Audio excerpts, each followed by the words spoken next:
Mga nagbebenta ng halo-halo, nagsulputan na ngayong mainit ang panahon. Sundan sa report ni Joel Fernandez.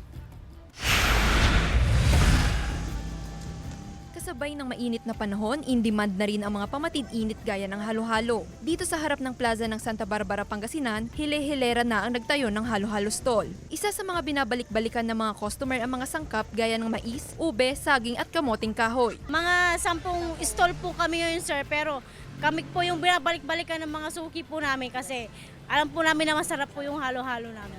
Dahil sa ang init ng panahon, kaya perfect po sa panahon.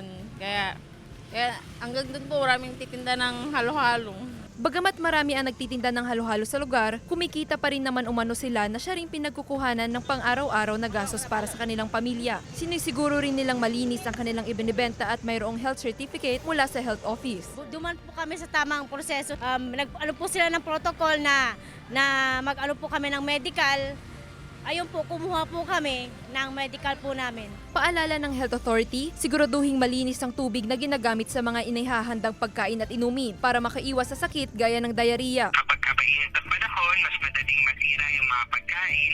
At kapag mas mainit po yung panahon, nagkakaroon po tayo ng kakulangan doon sa mga safe po na drinking water sources. Kasama si Ron Taniedo, Joel Fernandez, One North Central Luzon.